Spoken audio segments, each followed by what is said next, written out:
भाजपा ने भगवत गीता की धरती हरियाणा को गैंग ऑफ वासेपुर का माफिया लैंड बना दिया है। हरियाणा हरि की भूमि है। हरियाणा श्रीमद् भगवत गीता की भूमि है। हरियाणा किसान और फौजी जवान की भूमि है। हरियाणा पहलवान और नौजवान की भूमि है।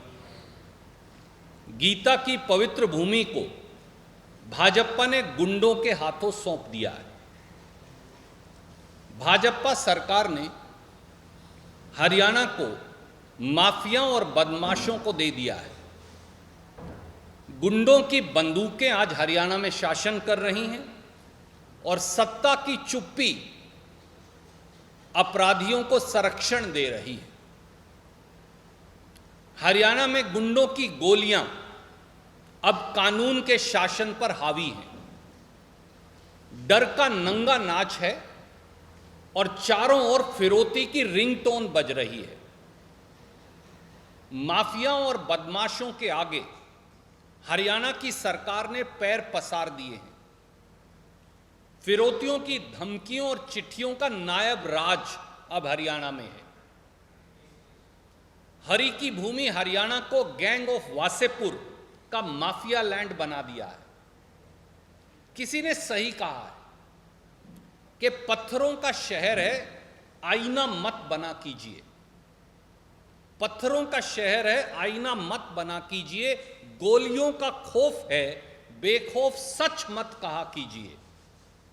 ये वो दौर है जिसमें महफूज कुछ नहीं, जान हथेली पर और जेब में रखकर अपना नाम और पता घर से चला कीजिए। ये हरियाणा के लोगों की हालात हैं। आज अगर भगवान भी साक्षात जमीन पर आ जाएं तो उन्हें भी Z+ सिक्योरिटी मांगनी पड़ेगी हरियाणा में। 11 वर्ष पहले भाजपा में सत्ता के आने से पहले हरियाणा में अखबारों की हेडलाइन क्या हुआ करती थी? खिलाड़ियों के मेडल जीतने की, हमारे नौजवानों के फौज में बहादुरी की, NCR में बड़े बड़े पूंजी निवेश की और अलग अलग मापदंडों पर हरियाणा के नंबर 1 बनने की। फिर 2014 में भाजपा का शासन आया और श्री मनोहर लाल खट्टर मुख्यमंत्री बन गए। अखबार की हेडलाइन बदल गई। फिर अखबार की हेडलाइन बनी भर्तियों में पर्चे लीक होने की, HPSC में अटैची कांड से रिश्वत लेने की, 700 किसानों की कुर्बानियों और किसानों पर अत्याचारों की और कर्मचारियों और लोगों पर लाठीचार्ज की। फिर श्रीमान नायब सैनी जी भाजपा के मुख्यमंत्री बने और अखबारों की हेडलाइन एक बार फिर बदल गई।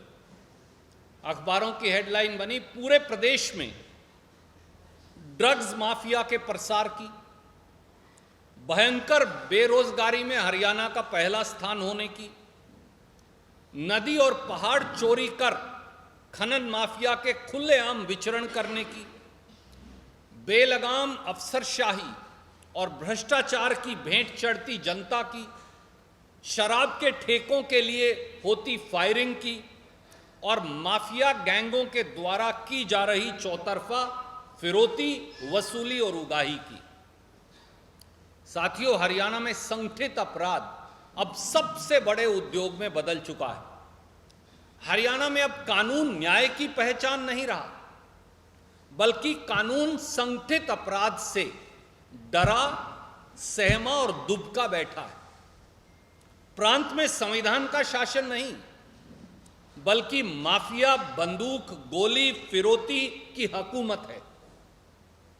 यह केवल आए दिन अखबार में छप रही सुर्खियों, सिलसिलेवार भयानक हत्याओं और गोलाबारी की खबरों से साबित नहीं होता अकेले।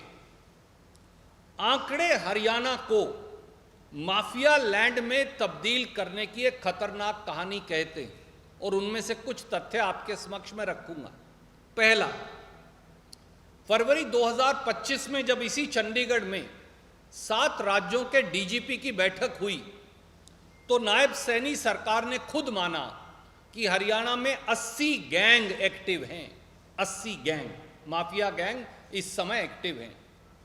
हरियाणा में लॉरेंस बिश्नोई गैंग, बबीहा गैंग जो नीरज बयाना आदि गैंगस्टर का है, भाऊ गैंग जो हिमांशु भाऊ है अंकित बाबा गैंगस्टर का है, कौशल चौधरी गैंग जो कौशल चौधरी और अमित डागर गैंगस्टर का है, गोल्डी बराड़ गैंग जो गोल्डी बराड़ और काला जठेड़ी गैंगस्टर का है, राणा गैंग जो वीरेंद्र राणा और नोनी राणा गैंगस्टर का है, Vikas Gulia Dubai gang, Arvind Singh Rinda gang, Adarshdeep Singh gang Canada, ये सारे गैंग खुलेआम हत्या, फिरौती, वसूली, उगाही इसका धंधा कर रहे हैं और यही सबसे बड़ा उद्योग है।